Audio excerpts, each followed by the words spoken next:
Buenas noches, vamos a empezar hoy la clase de teología, de doctrina. Vamos a empezar eh,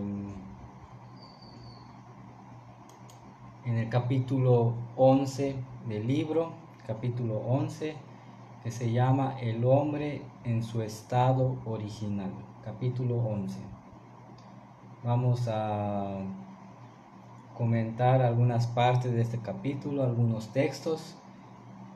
Y vamos a empezar leyendo allá en Romanos 5, Romanos capítulo 5 del 11 al 21, que dice de la siguiente manera: Por lo tanto, como el pecado entró en el mundo por un hombre, y por el pecado la muerte, así la muerte pasó a todos los hombres, por cuanto todos pecaron. Antes de la ley ya había pecado en el mundo, pero donde no hay ley no se inculpa el pecado. No obstante, reinó la muerte desde Adán hasta Moisés, aun en los que no pecaron a la manera de la transgresión de Adán, el cual es figura del que había de venir. Pero el don no fue como la transgresión, porque si la transgresión de aquel uno muchos murieron, la gracia y el don de Dios abundaron para muchos, por la gracia de un solo hombre, Jesucristo. Y con el don no sucede como en el caso de aquel uno que pecó, porque ciertamente el juicio vino a causa de un solo pecado para condenación, pero el don vino a causa de muchas transgresiones para justificación. Si por la transgresión de uno solo reinó la muerte, mucho más reinarán en vida por uno solo, Jesucristo, los que reciben la abundancia de la gracia y el don de la justicia. Así que, como por la transgresión de uno vino la condenación a todos los hombres, de la misma manera, por la justicia de uno vino a todos los hombres la justificación que produce vida. Así como la desobediencia de un hombre, muchos fueron constituidos pecadores. Así también, por la obediencia de uno, muchos serán constituidos justos. La ley, pues, se introdujo para que el pecado abundara. Pero cuando el pecado abundó, sobreabundó la gracia, porque así como el pecado reinó para muerte, así también la gracia reinará por la justicia para vida eterna mediante Jesucristo, Señor nuestro. Bienvenidos a la clase del sumario de doctrina cristiana.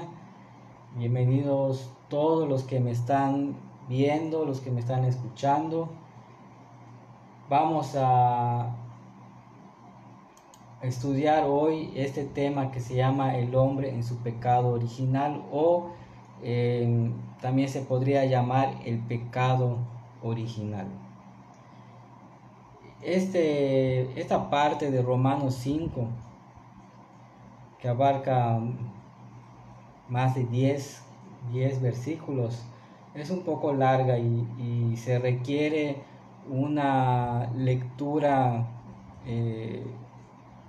muy profunda para entender. Hay muchos textos de Pablo que no se pueden entender, a la primera lectura, sino uno tiene que leer, releer 2, 3 veces, incluso si se puede buscar otras versiones para ver qué más dice. Pero el resumen de este texto es de que así como el pecado entró por un hombre, Adán, la salvación y la vida eterna han entrado por un hombre, perdón, que es Jesús. ¿Sí?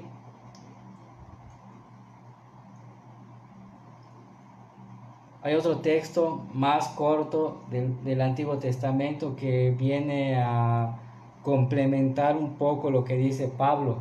Está ya en Oseas 6:7. Dice, pero ellos, ¿cuál Adán? Violaron el pacto. Ahí han pecado contra mí.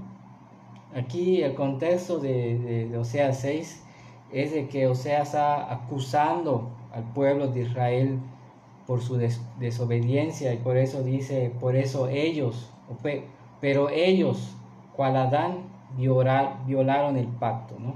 Está hablando del pueblo de Israel que violó el pacto, violó la alianza que tenía ya hecha con Dios, ¿no? Y lo compara Oseas con Adán. Es increíble que la doctrina esa del pecado original ya había ciertas evidencias o ciertas sombras de este en el Antiguo Testamento. Todos estos dos textos y el concepto del pecado original y el hombre en su estado original nos lleva automáticamente a una doctrina o a un concepto teológico que se llama el primer Adán y el segundo Adán. Y lo que al estudiar esta doctrina del primer Adán y el segundo Adán que vemos allá en Romanos 5, vamos a darnos cuenta que Pablo lo que quiere hacernos entender es de que está comparando lo que hizo Adán con lo que hizo Cristo, ¿sí? Y también nosotros lo vamos a estudiar para hacer esa comparación. Es muy interesante esa comparación. Tal vez nos lleve casi toda la clase o toda la clase, pero es muy importante estudiarlo. En los versículos 12 al 14, recordemos que estamos allá en Romanos 5. En los versículos 12 al 14 de Romanos 5, Pablo habla de que el pecado entró o ha entrado por medio de Adán a toda la humanidad. Y de ahí se desprende el concepto o la doctrina del pecado original. Que el pecado original es de que Adán y Eva pecaron y ese pecado lo transmiten a toda la humanidad. De hecho, eso puede resultar un poco alarmante, un poco contradictorio, porque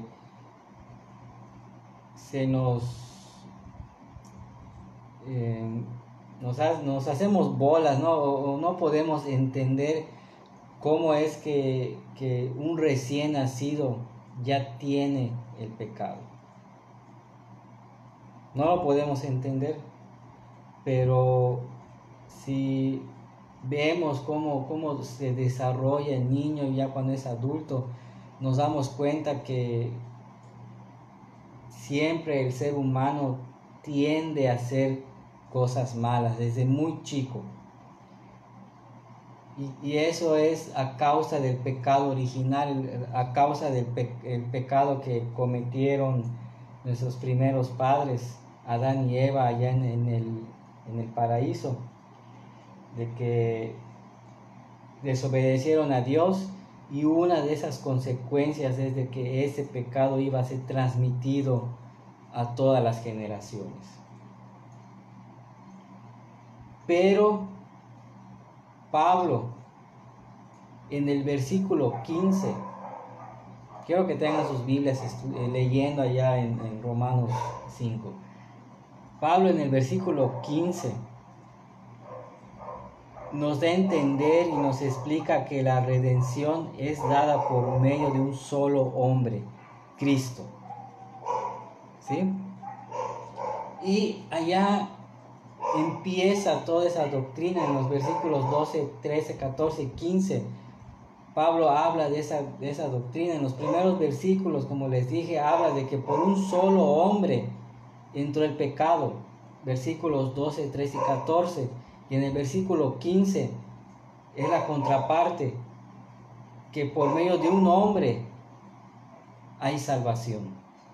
Adán se le clasifica como el primer Adán. Cristo se clasifica como el segundo Adán. Y ese es el segundo Adán que arregla todo lo que el primer Adán echó a perder o lo que hizo mal, ¿no? Luego, versículo 16, la condenación, no solamente el pecado, sino la condenación es dada por medio de Adán, por medio del primer Adán. No solamente se nos pone el pecado en nuestra vida desde que nacemos, sino que todos hemos heredado también esa condenación. ¿Cuál es esa condenación? La muerte, el vivir alejados de Dios. Esa es la condenación. En el mismo versículo, en el mismo versículo 16, Pablo nuevamente hace esa comparación y nos muestra que por medio de Cristo esa condenación ha sido cancelada, si se puede decir así.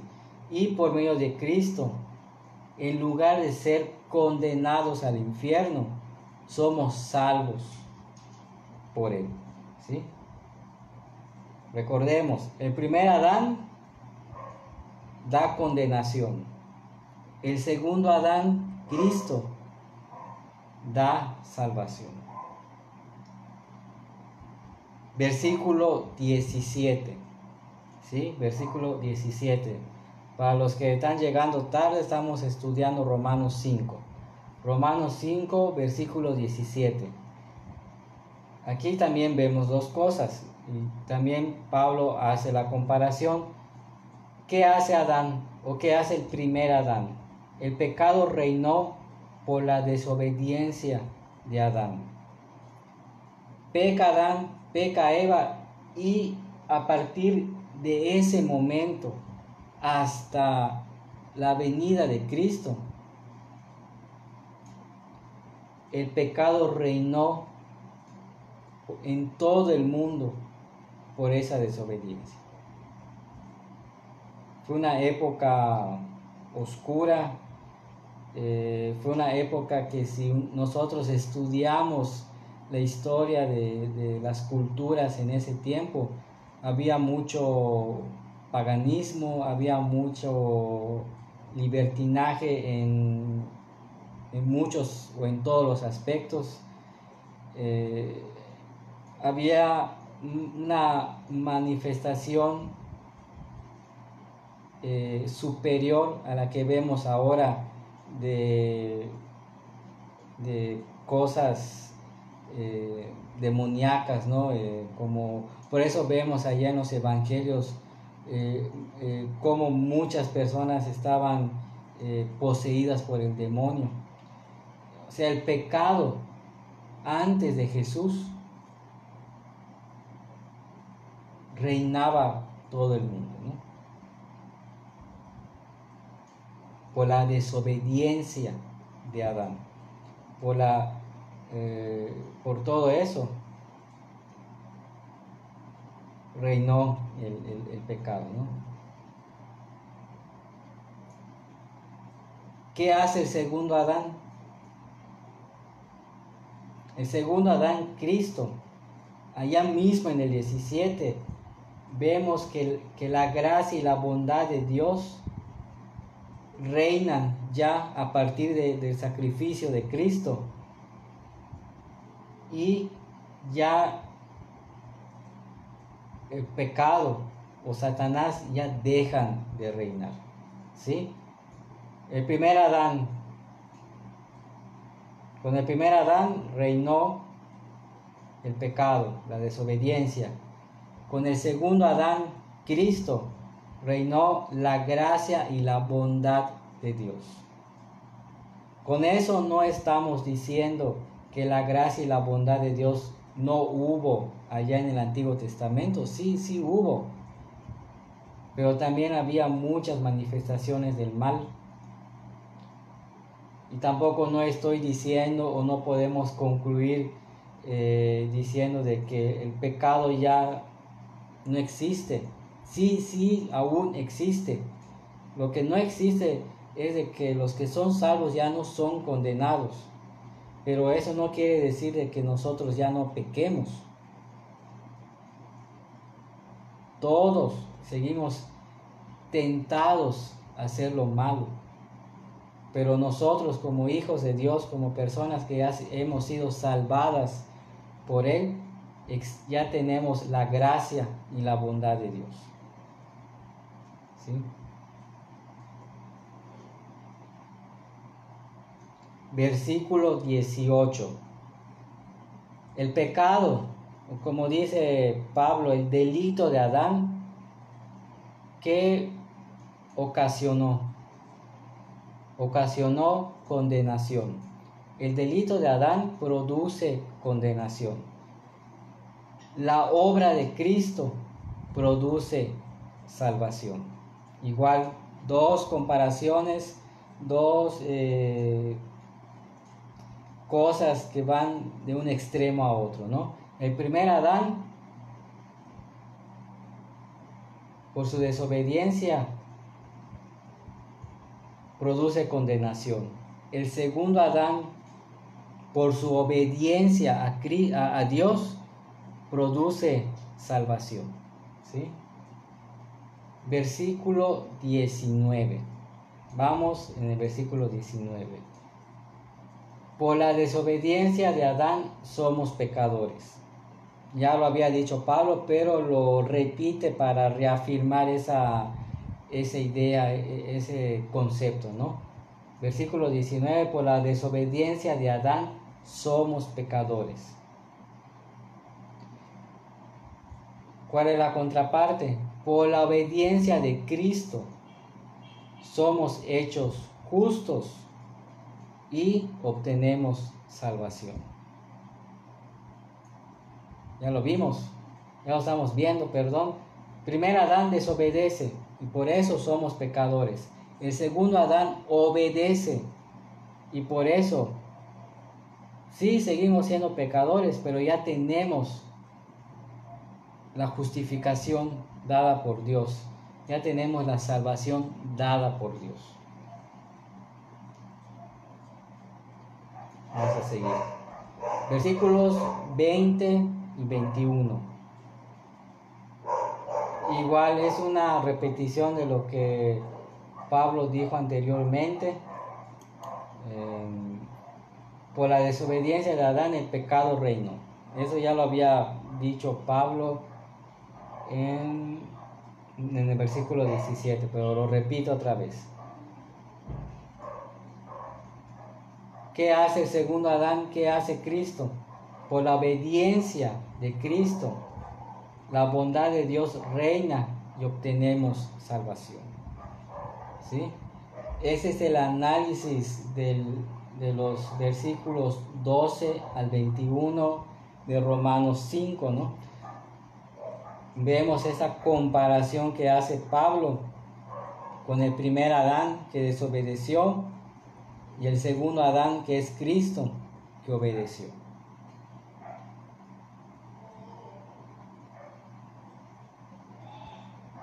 Lo que quiere decir Pablo es que Cristo hace lo que Adán no pudo hacer. ¿Sí?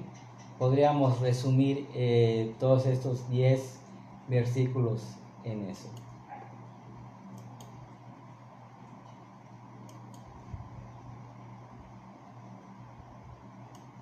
Vamos a ver, hermanos, si hay algún comentario, alguna duda antes de pasar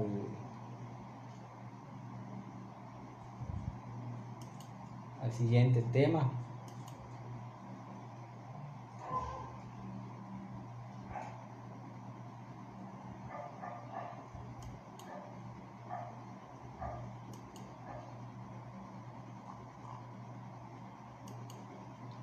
Bueno, no hay ningún comentario.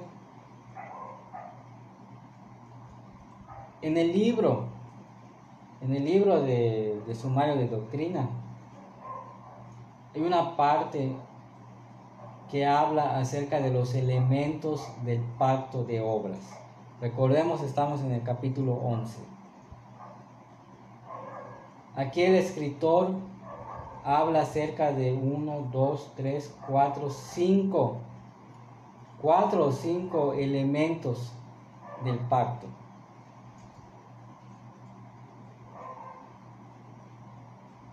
Primero, las partes del pacto de obras. Todo pacto es siempre un convenio entre dos partes. En este caso son Dios y Adán como representantes de la raza humana. Para continuar, creo que hay que aclarar un punto muy importante. El pacto de obras fue el pacto que Dios hizo con varios personajes en el Antiguo Testamento, y como su nombre lo dice, se basaba en cosas externas, en ritos, sacrificios, fiestas que hacían los judíos. Por eso se llama pacto de obras. Era un pacto preliminar, si se puede decir así, del pacto de gracia que iba a empezar a efectuarse ya con Cristo, ¿no? El pacto de obras era solo externo, solamente era obedecer. El pacto de gracia ya es algo interno, que implica obedecer, no hay que dejarlo a un lado eso, pero también implica las cuestiones del corazón, las cuestiones de obedecer desde el punto de vista interno. Los judíos en el Antiguo Testamento no pudieron entender esa parte de la obediencia, o pocos lo entendieron, de que la obediencia no solamente era seguir leyes, sino tener esas leyes en el corazón. Sí, hay partes del Antiguo Testamento que habla o que dan como un avance a lo que iba a ser el pacto de gracia, como habla algunos salmos de que da a entender que la palabra de Dios tiene que ser guardada en el corazón. Es como indicios, esos textos son como indicios al pacto de gracia que iba a suceder después. Vamos a regresar a las partes del pacto de obras. El pacto de obras, recordemos, era el pacto que existió en el Antiguo Testamento. Como les dije hace rato, si todo pacto o toda alianza requiere de un convenio entre dos partes. Dios en el Antiguo Testamento hizo varios pactos con Abraham, con Isaac, lo hizo con David, un montón de personajes hacían pactos con Dios, ¿no? El primer pacto fue el de Dios con Adán como representante de toda la humanidad.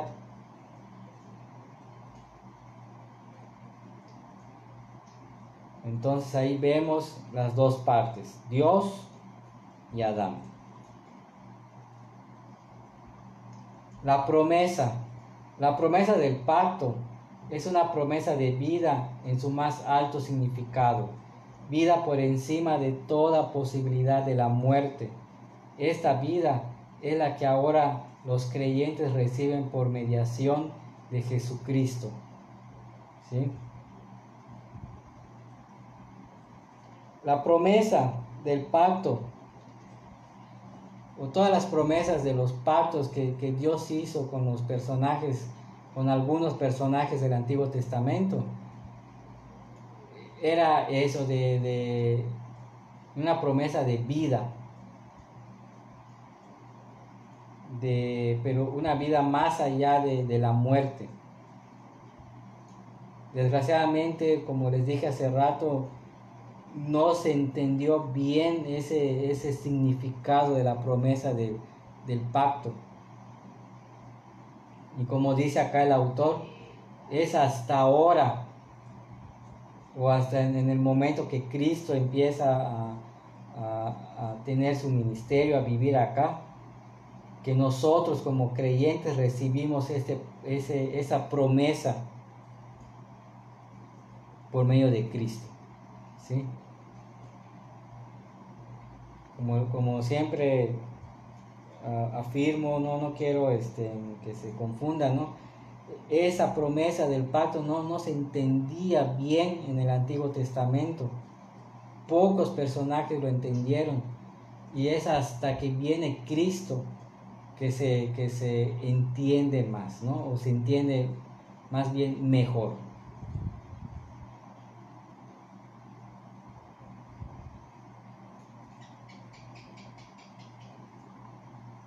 Hay partes, hay la promesa y hay una condición. La condición del pacto es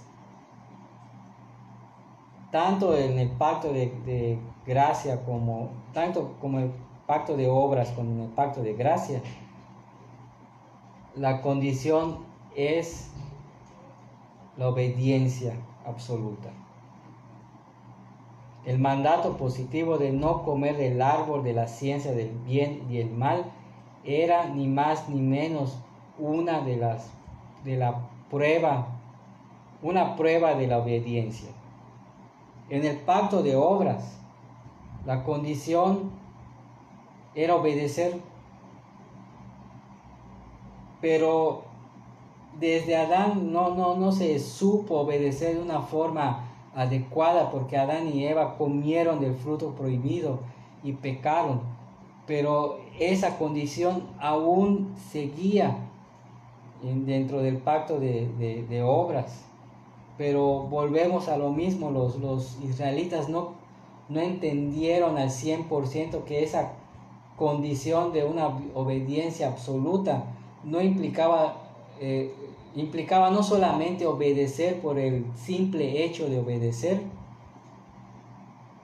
sino obedecer con amor, obedecer las leyes de Dios de tal forma de que esas leyes no sean algo, reglas que uno tiene que obedecer porque lo tiene que hacer, sino una forma de vida. Jesús no vino a dar una nueva ley, Él mismo lo dice, sino a perfeccionar esa ley. Por eso, esa condición del pacto de obedecer aún sigue acá. Ya estamos en el pacto de gracia, pero aún así esa obediencia sigue, pero con la pequeña diferencia de que debemos de obedecer no porque tengamos que hacerlo, sino hacerlo de corazón, hacerlo con amor, hacerlo desde nuestro corazón, obedecer a Dios, va con alegría, ya para que pueda entender bien, con gozo, conceptos que se les dificultaba a los israelitas en el Antiguo Testamento, y solamente obedecían porque tenían que obedecer,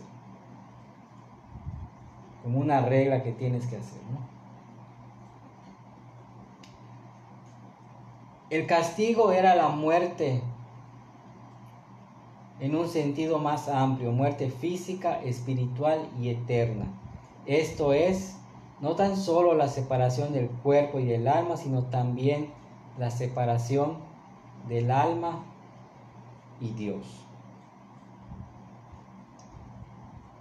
Así como hay una condición, también hay un castigo. Estamos en el pacto de gracia. Y en el pacto de gracia aún sigue habiendo ese castigo.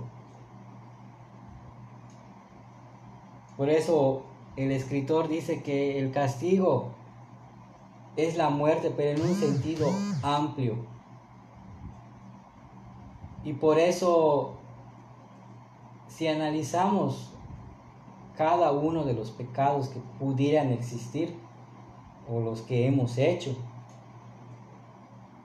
nos vamos a dar cuenta de que todos, o casi todos, llevan a un desgaste físico, o incluso algunos pecados llevan hasta la muerte.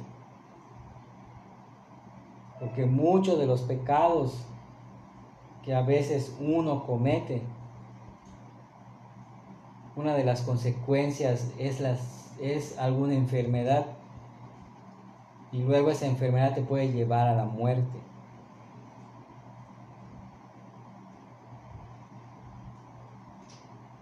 Esto es los elementos del pacto de obras, ¿no? Vamos a ver si alguien ha comentado algo aquí en los comentarios.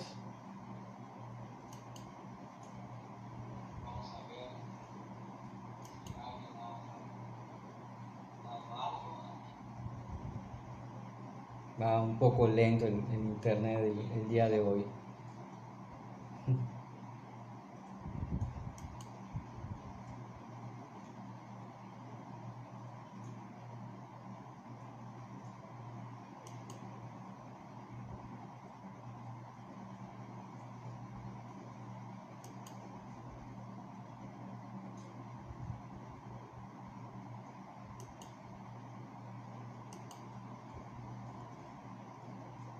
Bueno, hasta ahora no han comentado algo acerca del tema de hoy.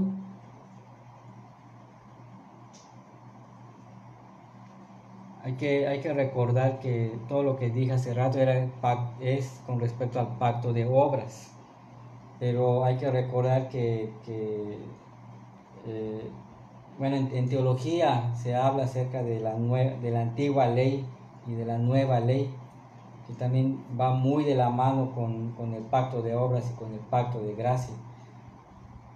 Recordemos cómo cuando Jesús habla, que dice, oíste que fue dicho a los profetas, y después de esa frase dice una enseñanza o una doctrina de lo que decía el Antiguo Testamento, y luego él dice, más yo digo, o más yo digo tal cosa, ¿no? Lo que hace Jesús es perfeccionar esa antigua ley, y en el caso del pacto de obras y el pacto de gracia, el pacto de gracia es como la continuación del pacto de obras. Por eso algunas de esas cosas que les comenté de las partes, la promesa, la condición, el castigo del pacto de obras, también se puede aplicar con el pacto de gracias. La diferencia es esa, pues, quiero repetirlo aunque tal vez fastidie, pero la diferencia, y lo vemos allá en los evangelios, es que el pacto de obras era solamente cosas externas. Y el pacto de gracia son cosas, sí, externas también, pero internas, ¿sí?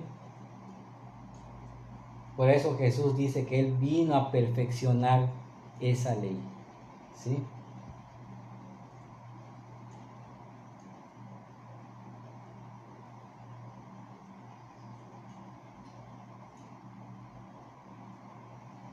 La pregunta que nos hace allá el autor del libro es de que si tiene o no presente, si tiene validez presente el pacto de obras. Ya les comenté, en un sentido hay que ver el pacto de obras como la continuación del pacto de gracia, pero hay ciertos puntos que ya no tienen validez. ¿Qué dice Jesús allá en Mateo 10:28? ¿Cómo dice el evangelista allá Mateo? Dice, no temáis a los que matan el cuerpo, pero el alma no pueden matar. Temed más bien aquel que puede destruir el alma y el cuerpo en el infierno. Aquí Jesús está hablando acerca de esos dos pactos, el pacto de gracia y el pacto de obras. Y cuando la primera parte de este versículo habla acerca del pacto de obras, dice, no temáis a los que matan el cuerpo, pero el alma no pueden matar. Está hablando acerca de esos ritos, de esos sacrificios, de esas costumbres, ofrendas, todo eso que hacían los israelitas, y que solamente era algo externo. Luego Jesús dice al final de este versículo, temed más bien a aquel que puede destruir el alma y el cuerpo en el infierno. Aquí está hablando de esa el pacto de gracia, que ya la salvación ya viene por medio de Cristo, y que la salvación ya es una cuestión interna. El pacto de obras solamente incluía el cuerpo. El pacto de gracia incluye el cuerpo y también el espíritu.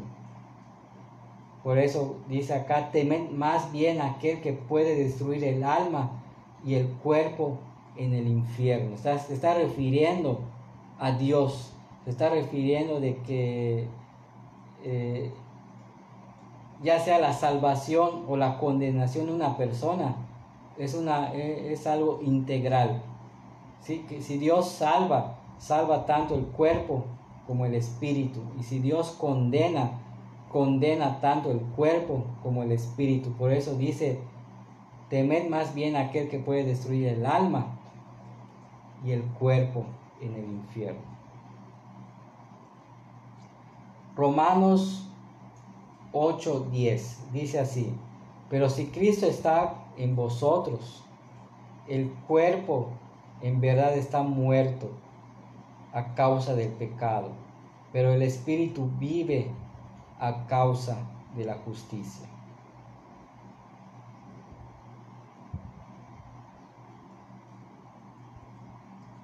Aunque el pacto de obras es una continuación del pacto de gracia, el pacto de gracia es el que tiene validez para los creyentes. Eso nos enseña esos pasajes de Romanos y de Mateo. El pacto de obras enfatizaba lo externo, como ya lo he dicho. El pacto de gracia enfatiza lo interior. Por esa razón, Mateo menciona que no debemos temer a lo que mata el cuerpo, sino a lo que mata el espíritu.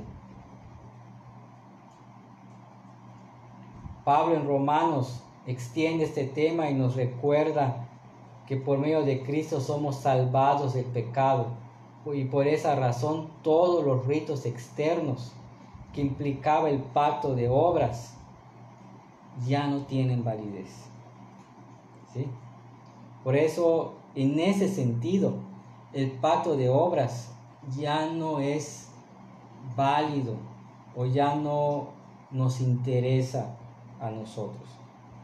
Si el pacto de obras tuviera validez en todo el sentido de esa expresión, nosotros tendríamos que hacer sacrificios, tendríamos que hacer todos esos rituales que hasta el día de hoy, bueno, todavía algunos judíos lo hacen, ¿no? ¿Por qué? Porque aún viven en el pacto de obras, viven en esos asuntos externos de fiestas, de sacrificios, de ofrendas. Si todavía viviéramos dentro del pacto de obras, tendríamos que ir a Jerusalén a Jerusalén a ofrecer sacrificio o hacer cosas que hacían ellos, ¿no? Pero ya no. ¿Cómo se cambia el pacto de obras al pacto de gracia? ¿Cómo se cambia? En el pacto de obras, como les dije ya varias veces, se enfatizaba entre tantas cosas el sacrificio de ciertos animales.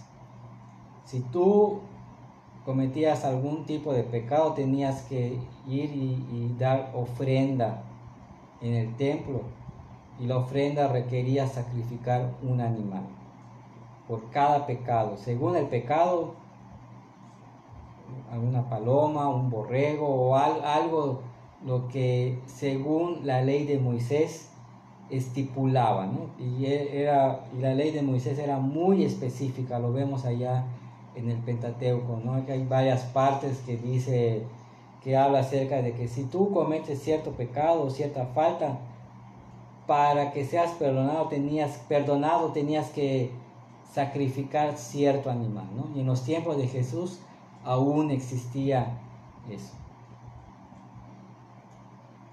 Jesús pasa a ser el ser vivo sacrificado. Pero a diferencia del pacto de obras, que por cada pecado tú tenías que llevar un animal para sacrificar, y eso era por cada persona, o sea, de forma individual. En el pacto de gracia, Dios toma el lugar del animal sacrificado y no se sacrifica por el pecado de una persona, sino por el pecado de todas las personas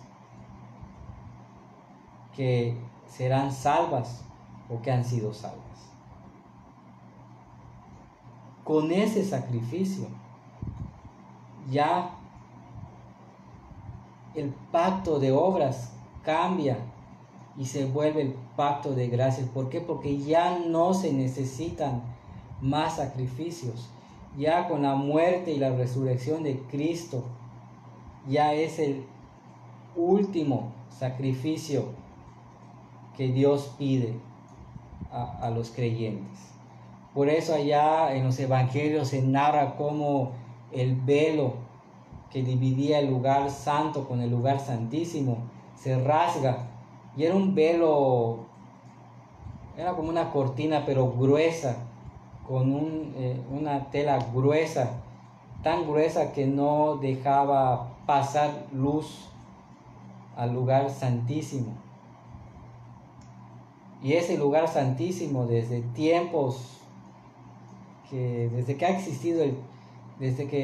los tiempos que existió el templo, después de un tiempo del Antiguo Testamento, solamente podía entrar un sacerdote al año y tenía que tener una preparación previa, y lo amarraban de la cintura con una soga, porque cualquier cosa que Dios veía mal en ese sacerdote hacía que ese sacerdote muriera. Y la soga servía para arrastrar al ya sacerdote fallecido. Entonces, eso que era dentro del pacto de obras, termina al rasgarse la cortina del templo que dividía el lugar santo con el lugar santísimo, y ya da a entender de que el sacrificio que hizo Cristo ya es lo suficiente, y ya es el inicio del pacto de gracia.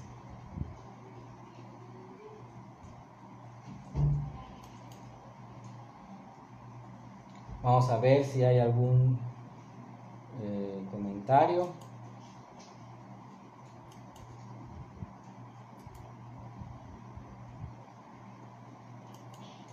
Ya empezaron a aparecer los comentarios. Es que hay un poco de falla en el internet.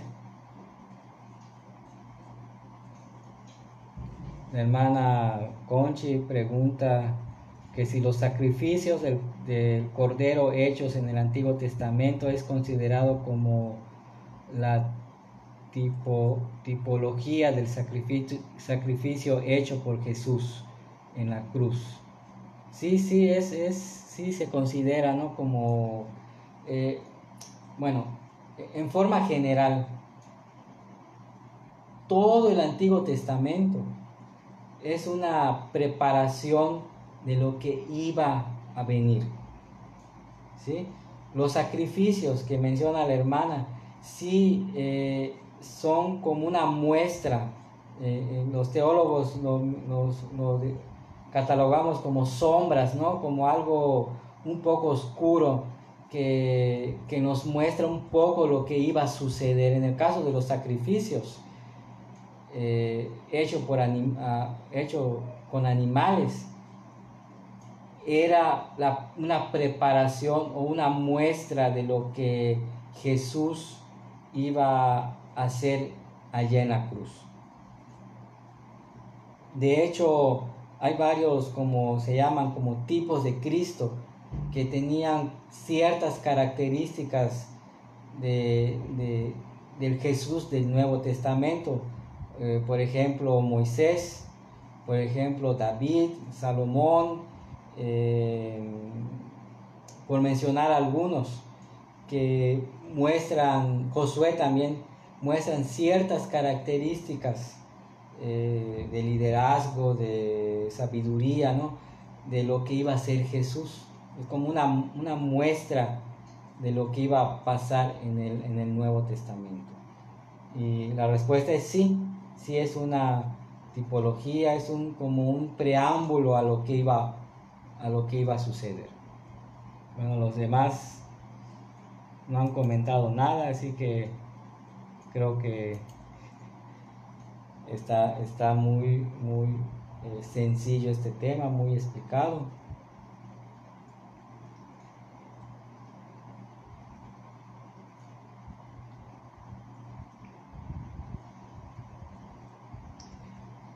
Hay una última parte allá en el capítulo 11,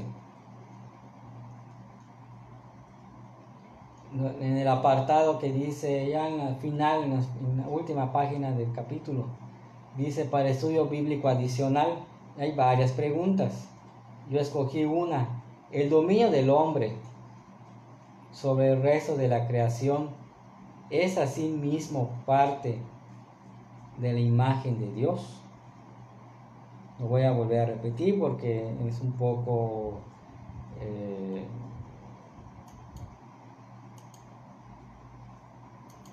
complicada la pregunta. El dominio del hombre sobre el resto de la creación o sobre toda la creación es asimismo parte de la imagen de Dios. Y después de hacer esa pregunta hay dos textos. El primer texto está en Génesis 1, 26 al 28, que dice así: entonces dijo Dios: hagamos al hombre a nuestra imagen, conforme a nuestra semejanza, y tenga potestad sobre los peces del mar, las aves de los cielos y las bestias, sobre toda la tierra y sobre todo animal que se arrastra sobre la tierra. Y creó Dios al hombre a su imagen, a imagen de Dios lo creó. Varón y hembra los creó. Los bendijo Dios y les dijo: fructificad y multiplicaos, llenad la tierra y someterla, ejercer potestad sobre los peces del mar, las aves de los cielos y todas las bestias que se mueven sobre la tierra. Salmo 8, 6 al 8. Lo hiciste señorear sobre las obras de tus manos, todo lo pusiste debajo de tus pies, ovejas y bueyes, todo ello, y asimismo las bestias del campo, las aves de los cielos, los peces del mar, todo cuando pasa por los senderos del mar. Habla acerca del señorío del ser humano, ¿no? La pregunta es con respecto a que si el ser humano, el dominio que tiene el ser humano sobre la creación, forma parte de la imagen de Dios. Hay que analizar un poco esto. Ya con este tema terminamos porque ya son 8:51. Tanto más bien en Génesis, en el Salmo 8 dice otra cosa, pero en Génesis 1 habla acerca de que Dios creó al hombre y a la mujer a su imagen. Y aparte habla acerca de que nosotros como seres humanos vamos a ejercer dominio sobre todo lo creado. El Salmo 8 confirma eso también, porque dice, con respecto al hombre, dice que nosotros vamos a señorear sobre todo lo que Dios hizo. Esto en teología se clasifica como el mandato cultural de cuidar o de señorear toda la creación. La pregunta es de que si ese dominio que nosotros tenemos forma parte de la imagen de Dios. Aquí está la respuesta. Para empezar, debemos de recordar el concepto del mandato cultural, como les dije hace rato. Dicho mandato se le da a nuestros primeros padres y también se nos es heredado a cada uno de nosotros. Implica multiplicarse, eso no es muy difícil, pero hay otra parte que es cuidar la tierra, como un mayordomo. Un mayordomo cuida algo que no es de él, pero lo cuida como si fuera de él, ¿no? Dicho concepto sí forma parte de la imagen de Dios, que fue implantada en Adán y que nosotros lo tenemos. Porque Dios como creador también cuida, aunque esa parte de cuidado se le fue encomendada al hombre. Por eso ha sido distorsionada por culpa del pecado. Por eso el mandato cultural no siempre se cumple, ¿sí? En otras palabras, sí forma parte el dominio que nosotros tenemos sobre la creación, sí forma parte del concepto de la imagen de Dios, de que nosotros somos imágenes de Dios. ¿Por qué? Porque, como lo vuelvo a repetir para reafirmarlo, ¿no? Dios crea y cuida todo. Nosotros también cuidamos, no creamos, pero también cuidamos. Y ahí se ve que la imagen de Dios o la réplica que Dios hizo de Él con nosotros también implicó tener ciertas características de Dios.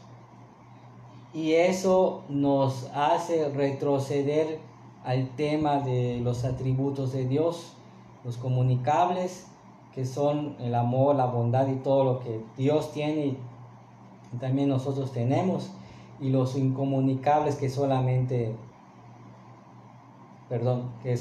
Dios tiene. Entonces, dentro de todo eso, también tenemos el atributo o el don de cuidar. Y de ahí entra, como les dije hace rato, el mandato cultural. Pero así como la imagen de Dios que somos nosotros ha sido distorsionada con el pecado, también esos atributos que nosotros tenemos y que también tiene Dios, también han sido distorsionados. Por eso no tenemos tanta bondad, tanto amor como Dios tiene. Pero también el cuidado que nosotros deberíamos de tener a la creación ha sido descuidado, ¿no? Por eso, como dije hace rato, el mandato cultural no siempre se cumple, ¿sí? Con eso terminamos, hermanos, el capítulo 11 acerca del pecado original y otros temas que vimos. Voy a esperar a ver si hay alguien que ha comentado algo. Vamos a esperar un poco mientras se carga la página.